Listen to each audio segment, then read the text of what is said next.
नमस्कार. वाळूज समाचार या यूट्यूब चॅनलमध्ये आज एक खास मुलाखत आपल्याला पाहायला मिळणार आहे. ती म्हणजे आपले, आता आपण त्यांना माजीच म्हणू, माजी जिल्हा परिषद सदस्य श्री रामदास परोडकरजी. आज आपल्याकडे ते आलेले आहेत आणि आपण त्यांच्या संपूर्ण 5 वर्षातल्या कार्यकाळात एवढं सगळं जाणून घेण्याचा प्रयत्न करू, जेवढं आपल्याला शक्य आहे. पण व्हिडिओ मोठाही नाही झाला पाहिजे. तर आज आपल्या, आता याला छोटासा स्टुडिओच म्हणू आपण, आमच्या स्टुडिओमध्ये आलेले आहेत रामदास परोडकर साहेब. रामदास परोडकर साहेब, तुमचा नमस्कार. नमस्कार. वाळूज समाचार या यूट्यूब चॅनलवरती तुमचं खूप खूप स्वागत. सर्वांना नमस्कार माझा. तर आधी आपण थोडासा रामदास परोडकर साहेबांच्या विकास कामाबद्दलची तुम्ही एक छोटीशी क्लिप नुकतीच बघितली आहे आणि आज आता आपण त्यांचा इंटरव्ह्यू घेतोय. थोडासा एक छोटासा परिचय त्यांचा करून देतो मी. रामदास परोडकर हे ज्यावेळेस जिल्हा परिषदेचं सीट राखीव झालं होतं, मला वाटतं इतर मागासवर्गीयासाठी का मागासवर्गीयासाठी, अनुसूचित जाती जमातीसाठी मागच्या टर्मला, तर त्यावेळेस ते आपल्या वाळूज सर्कलमधून विजयी झाले होते. ते त्यांचा कार्यकाळ 2017 ते 2022 या कार्यकाळात राहिलेला आहे. त्याच्यातला एक छोटासा भाग मला आठवतो की ज्यावेळेस तसा त्यांना मला वाटतं ग्रामपंचायत इलेक्शन लढलेला आहे तो याच्या आधी. मिसेस होत्या, म्हणजे थोडा राजकारणाचा टच आहे, अनुभव आहे. आणि मग ज्यावेळेस अनुसूचित जाती जमातीसाठी सीट राखीव झालं, त्याच्यानंतर त्यांनी प्रयत्न करताना आता जिल्हा परिषदेसाठी ते राखीव होईल का हाच अंदाज कोणाला नव्हता, बरोबर आहे नाही. आणि अचानक मग राखीव झालं. तोपर्यंत कुठल्या पक्षाशी संबंध नव्हता, काही नव्हता, फक्त वाळूज गावातली इलेक्शन आपलं ग्रामपंचायतचे तो लढलेला होता. पण नंतर काय झालं की मग आता सीट तर राखीव झालंय, मग आता आपण लढायचं कोणाकडून, नवीन होता सगळा मामला. आणि मग नवीन असताना त्यावेळेस थोडा शिवसेनेचा, म्हणजे आताची विखुरलेली आहे पण पहिले एकच शिवसेना होती उद्धव बाळासाहेब ठाकरेंची, त्यांच्याकडूनही प्रयत्न त्यांचे चालू होते. त्याच्यानंतर भाजपकडूनही, म्हणजे जिथं कुठं योग्य आपल्याला कुठल्या तरी एका पक्षाचं तिकीट पाहिजे, हा उद्देश होता त्यावेळेस, बरोबर ना. आणि मग नंतर कालांतराने योगायोगाने पहिले त्यांनी शिवसेनेकडून ट्राय केला, शिवसेनेकडून त्यांना शक्यता वाटली नाही, मग नंतर त्यांनी भाजपकडून ट्राय केला आणि योगायोगाने त्यांना भारतीय जनता पार्टीचं तिकीट मिळालं. करेक्ट. आणि फक्त तिकीटच मिळालं नाही तर ते विजयी पण झाले. मला वाटतं किती मतांनी आपण विजयी झालो होतो त्यावेळेस? प्रतिस्पर्धी 800-850चा फरक होता. 850चा फरक होता. दुसऱ्या क्रमांकावर कोण होतं त्यावेळेस? मला वाटतं जमदाडे, राजेश जमदाडे, म्हणजे शिवसेनेचा उमेदवार. भारतीय जनता पार्टी जिंकून आली आणि शिवसेनेचा उमेदवार दुसऱ्या क्रमांकावर. तर रामदास परोडकर यांनी आपला कार्यकाळ 5 वर्षाचा जो पूर्ण केलाय, त्यामध्ये त्यांनी कशी कशी कामं केली, कोणती कोणती कामं केली, ही आपण त्यांच्याकडूनच आता थोडंसं जाणून घेणार आहोत. तत्पूर्वी त्यांनी जी एक थोडीशी गोषवारा जो दिलाय मला, त्यामध्ये त्यांनी वाळूज, लांजी, पिंपरखेडा, लिंबे जळगाव, नायगाव, वाळूजवाडी, शिवराई, मेहंदीपूर, रहीमपूर, शिवाजीनगर, नारायणपूर, म्हणजे जवळपास पूर्ण मतदारसंघामध्ये, म्हणजे सर्कलमध्ये आपण कामं केली, आपले काम झाले. तर आता आपण प्रेक्षक हो सुरुवात करूया एका टप्प्याटप्प्याने. तर आता आपण त्यांना काही प्रश्न करूया, ते त्यांच्या पद्धतीनं त्याचे उत्तर देतील. तर रामदास परोडकर, सगळ्यात पहिले आपण शाळांसाठी तुम्ही काय काय केलंय, कोणत्या कोणत्या गावामध्ये, त्याची आपण सुरुवात करू. की त्याच्यामध्ये मला वाटतं तुम्ही वाळूज जिल्हा परिषद प्रशाळेला सुद्धा काय, तिथं कोणत्या प्रकारचं आपण काम केलेलं आहे आणि त्याला किती फंड खर्च झालेला आहे, थोडा आमच्या प्रेक्षकांना कळू द्या. आता वाळूजची जी शाळा आहे, जिल्हा परिषद शाळा, ती माझी स्वतःची शाळा आहे. म्हणजे रामदास परोडकरचं शिक्षणच तीच माझी शाळा आहे. 10वी पर्यंत तिथंच. आता त्याच्यामध्ये इमारत तयार होती, परंतु त्या इमारतीला बरेच वर्ष झाल्यामुळं त्याच्यामध्ये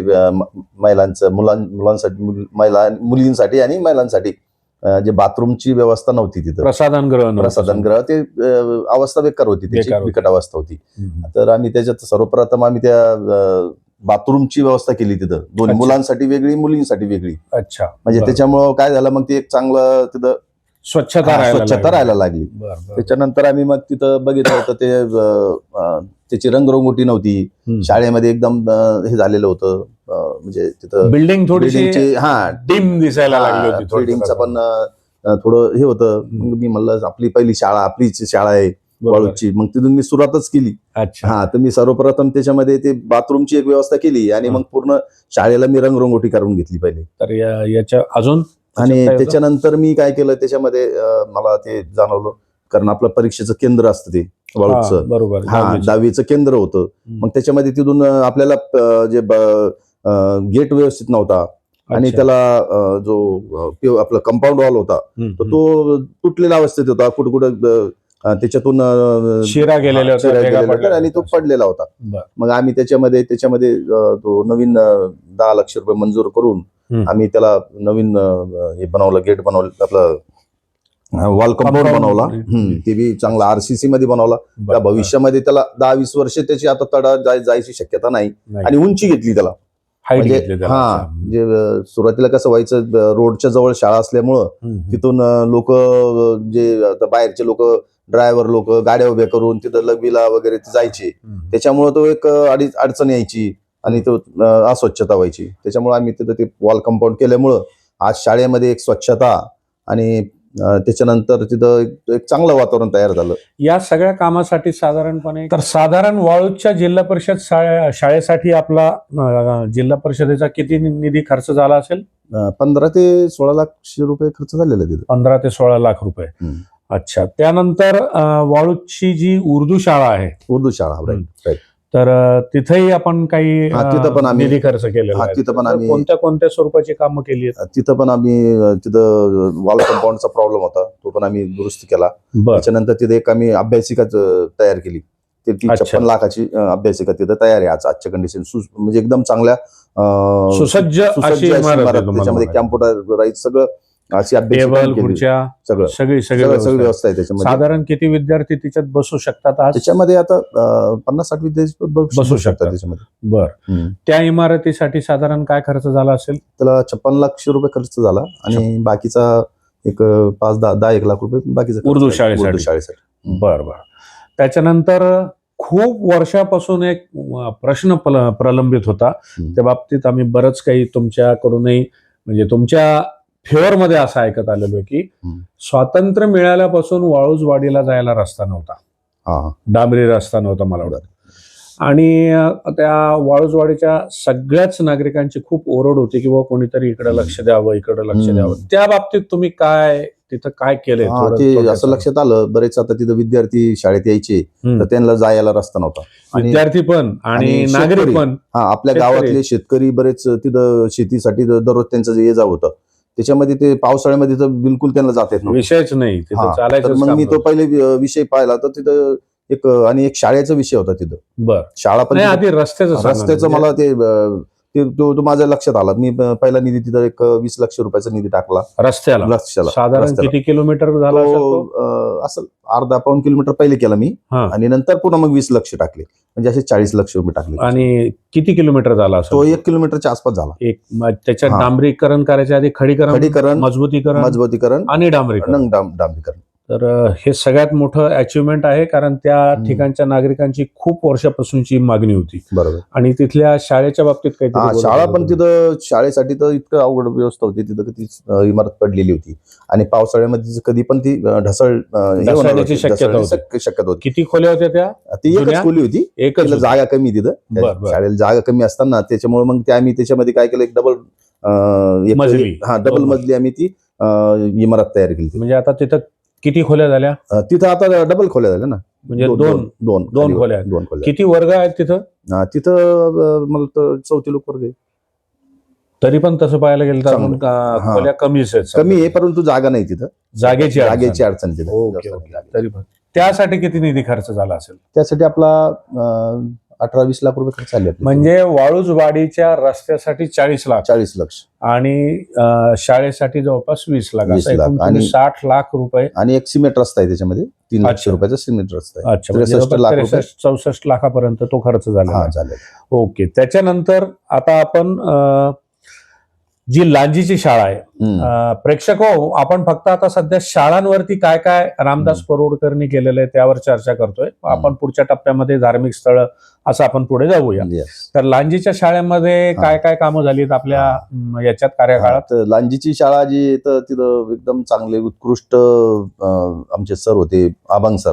हा. त्यांनी त्याचं बरं. एकदम चांगली शाळा आणि मुलांसाठी एकदम चांगलं ते एक वातावरण वातावरण होतं तिथं. परंतु शाळेची इमारत नव्हती. मग तिथं पण 1947 म्हणजे जुनी इमारत असताना तिथं ती इमारत नव्हती का इमारत होती पण जुनी होती? होती पण जुनी होती. पण तिची पडायला आलेली होती. आम्ही काय केलं त्याच्यामध्ये ते 28 लक्ष रुपये देऊन आम्ही तिथं 2 वर्ग खोल्या नवीन मंजूर केल्या. त्याच्यामुळे पण मुलांना थोडस त्याचा एक फायदा झाला. सध्या तिथं अजून टाकणं पैसा गरजेचं आहे. त्या 2 खोल्यांसाठी किती निधी खर्च झाला असेल अंदाजे? 28 लाख रुपये. 28 लाख रुपये. त्याच्यानंतर असंच काहीतरी पिंपरखेड्याच्या शाळेत, पिंपरखेड्याला पण शाळा पण इमारत काय काय केलं तिथे? तिथं पण इमारत होती. परंतु एकदा पावसामुळे तिथं एक खूप मोठा हे झाला, दुर्घटना घडली तिथं. त्याच्यात काही जीवितहानी नाही झाली. त्याच्यामध्ये फक्त ते इमारतीचं ते नुकसान झालं होतं. पत्रभित्र उडून गेले होते जास्त वावदानामध्ये. तर मग त्याच्यामध्ये आम्ही ती दुरुस्त केली. आम्ही 3 लक्ष रुपये त्यात खर्च केला. पूर्ण इमारतीला त्या शाळेला आम्ही चांगल्या याच्यात हे केलं. किती खर्च केलाय तिथं? 3 लक्ष रुपये. तर अशा रीतीने शाळांसाठी किती किती निधी खर्च केलाय रामदासने हे सांगितलंय. आता आपण थोडं धार्मिक स्थळांकडे वळूया. चालेल. तर कारण आम्ही पाहिलंय तुमच्या त्या 2-3 कामं जे नजरेस पडतात. मला वाटतं त्याच्यातलं एक तुमचं वाळूची जी ईदगाह मैदान आहे, ईदगाह मैदान तिथं काय केलंय आपण आणि त्याचा खर्च? त्याचं असं होतं विषय का तो पण कमीत कमी भारत स्वातंत्र्य झाला तेव्हापासून ती कोणाच्या लक्षात नाही आलं. केव्हा इथं आपण मुस्लिम धर्माचे लोक दरवर्षी तिथं ईदगाहमध्ये नमाज पडायला जातात. ईदीच्या दिवशी किंवा त्यांच्या दरवर्षी 2-3 वर्षामध्ये 3-4 कार्यक्रम असतात तिथं. तर तिथं मी बघितलं, मी म्हणलं इथे ते, आणि त्यांची मागणी होती, मुस्लिम समाजाची मागणी होती, बाबा आम्हाला तुम्ही काहीतरी द्या. मी म्हणलं मग मी विचार केला, म्हणलं धार्मिक स्थळामध्ये तिथं पेवर ब्लॉक आपण देऊया. मी तिथं 5 लक्ष रुपये देऊन एकदम चांगल्या पद्धतीने ते काम करून घेतलं समोर ठेकेदाराकडून. आणि ती आज चांगल्या पद्धतीने तिथं नमाज पडायची व्यवस्था झालेली. ते आत्ताची क्लिप पाहिली आपण टाकली त्याच्यामध्ये तो आणि दिसतोय. आणि आम्ही तिथं काय केलं त्याच्यामध्ये अजून ईदगाहमध्ये आणि कब्रस्तानमध्ये तिथं आम्ही झेडपी कडून प्युअर हायमस्ट लॅम्प टाकले आपण तिथं. अच्छा. त्याच्यामुळे पण तिथं एक चांगली समजा उजेड वगैरे पडला, उजेड आहे तिथं, काही भीती नाही. भीती नाही तिथं. ओके. तर याशिवाय तुम्ही मला वाटतं शिवाजीनगरमध्ये महादेव मंदिर होतं. तर तिथं पण प्युअर ब्लॉकचं तिथं ते बसायला दरवर्षी कीर्तनाचा कार्यक्रम असतो. तिथं एक धार्मिक कार्यक्रम असतात लोकांचे. परिसरच आहे सगळेजण म्हणजे सोसायटीचे तिथे. तर तिथं पण आम्ही प्युअर ब्लॉकची मागणी होती, ती पण आम्ही पूर्ण केली. अच्छा. आता याशिवाय तुम्ही वाळूज बाहेर मला वाटतं लिंबे जळगावच्या पण एक चांगलं तीर्थ क्षेत्र झालंय. मनोज जयस्वाल यांनी त्यांच्या कार्यकाळात त्याला तीर्थक्षेत्र म्हणून पण हे दिलं. तिथं काय काय काम? तिथं आमचं आधी काम झालेले होते तिथं. परंतु तिथं एक त्यांची मागणी होती ट्रस्टची. तीर्थक्षेत्रामध्ये असल्यामुळं दर्जामुळं मग मी तिथं एक सभागृह तयार केलं. ते म्हणजे भाविकांसाठी उद्या म्हणजे त्या सभागृहामध्ये तुम्ही काय काय केलंय? म्हणजे पत्र्याचं शेड करावं ऑलरेडी होतं? नाही, आम्ही तिथं नवीनच बांधलं ते.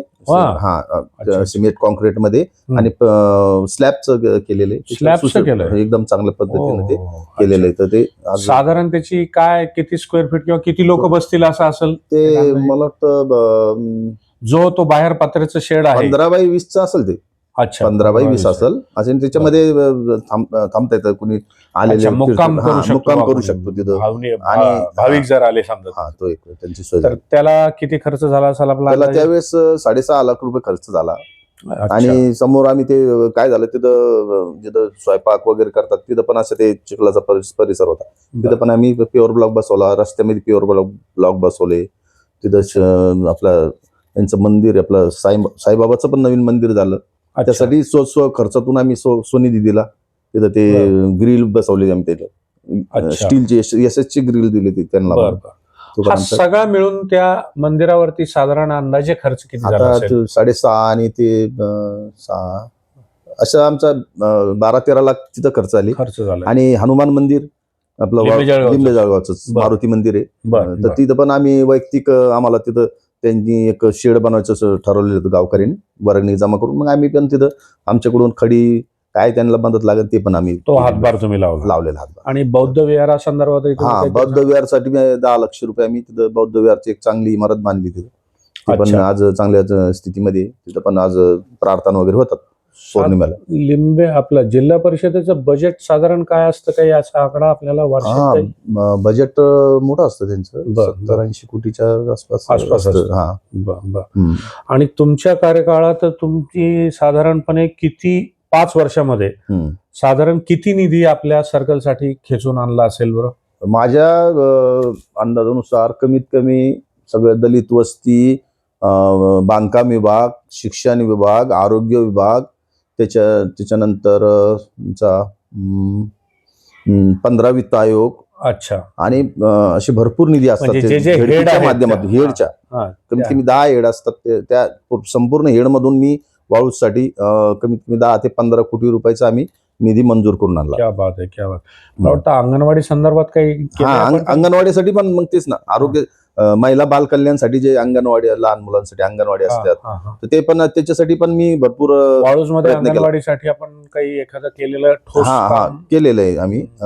वाळूची आपली मनीषनगरची अंगणवाडी ती आपण मंजूर केली. तिकडं याच्यामध्ये लाईन नगर मध्ये मंजुरी झालेली. अच्छा. बरेच आपल्या साठेनगर मध्ये एक मंजूर झालेली, ती पण काम पूर्ण झालं. त्याच्यात शिवाजीनगर मध्ये झाली असं. आणि बाकी साठेनगर मध्ये तुम्ही का दलित वस्ती सुधार किंवा इतर काहीतरी? तिथं भरपूर काम झाले. तिथं आमचे अंतर्गत रस्त्याचे काम झाले. ड्रेनेज लाईन टाकली आम्ही त्याच्यामध्ये दलित वस्तीमध्ये. तिथं पण आम्ही 1-1.5 कोटी रुपयाचं काम आम्ही मंजूर झालेलं आहे तिथं 5 वर्षामध्ये.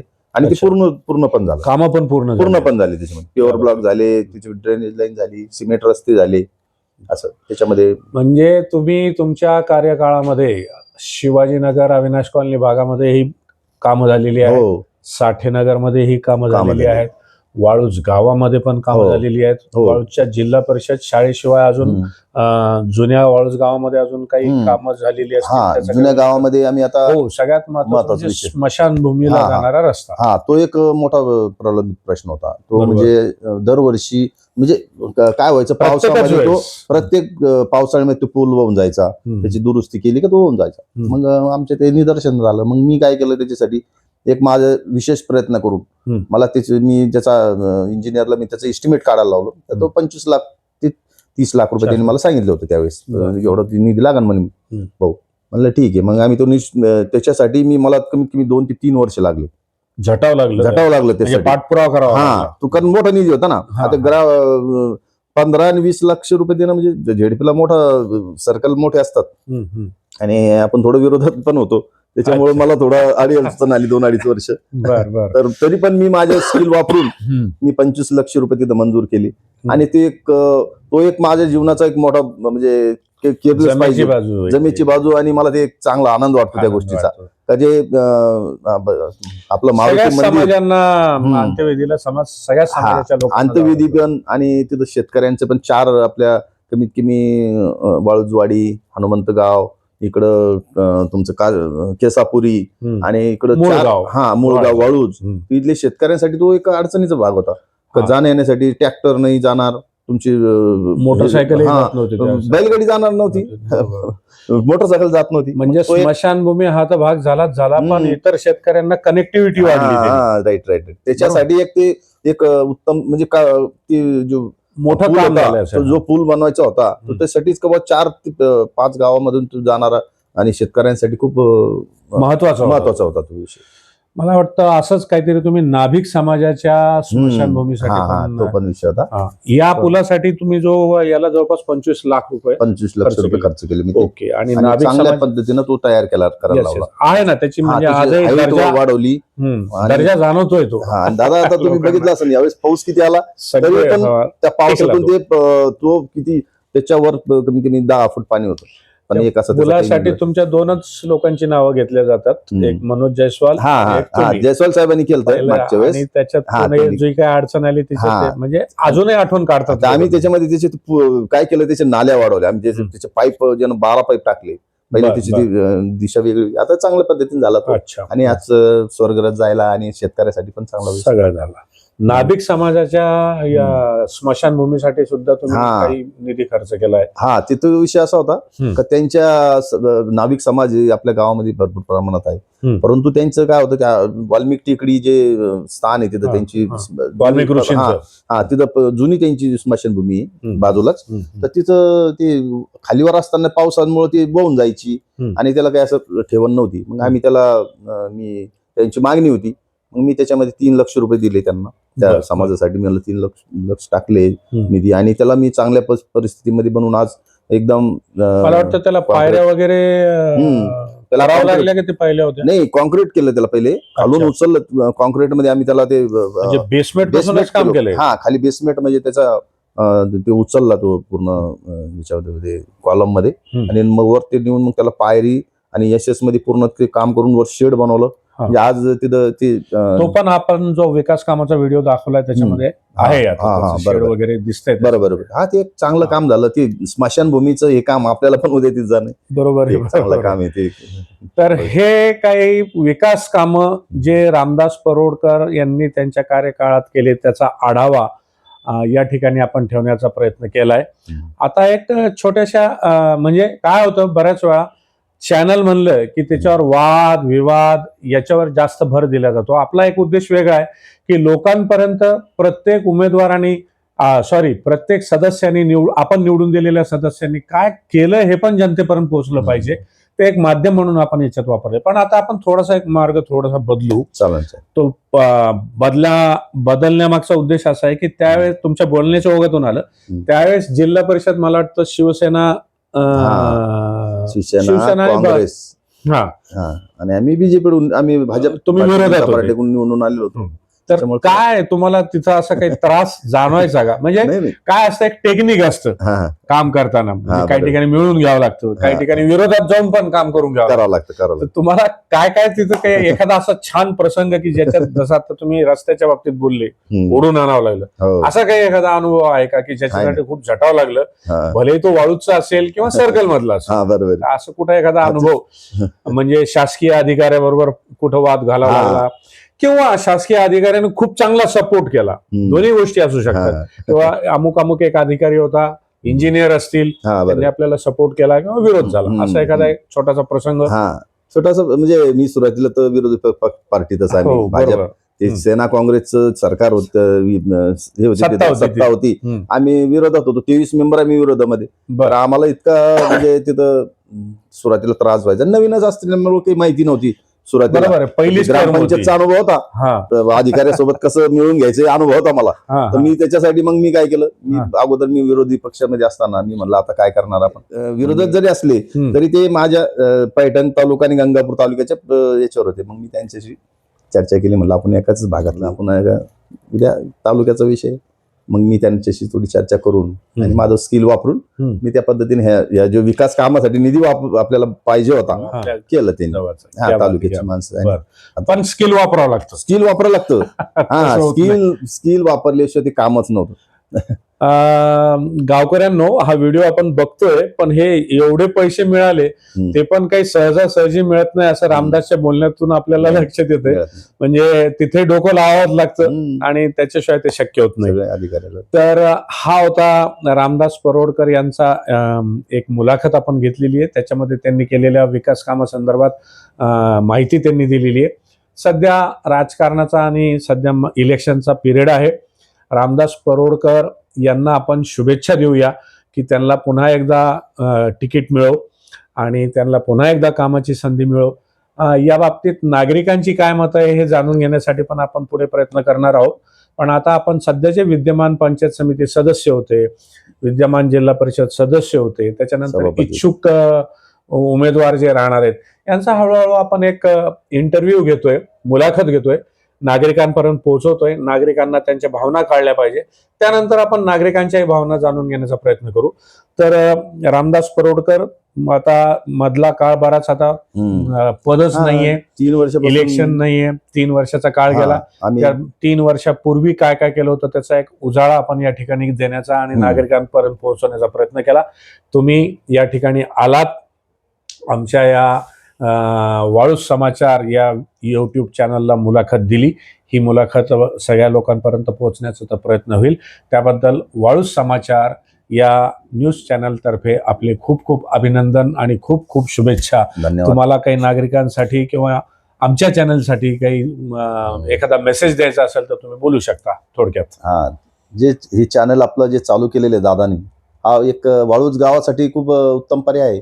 आणि काय समस्या, काय गावाची जे प्रश्न, त्यापेक्षा काय माहितीये का, एकदा तर जे आपलं गावासाठी एक चांगलं उत्कृष्ट काम दादा करतात. पहिली पण त्यांनी पत्रकारिता केलेली आहे, परंतु आज जो हे माध्यम आमच्यासाठी उपलब्ध करून दिलं, याच्यामध्ये जे नवीन लोकांसाठी चांगला एक मेसेज आहे.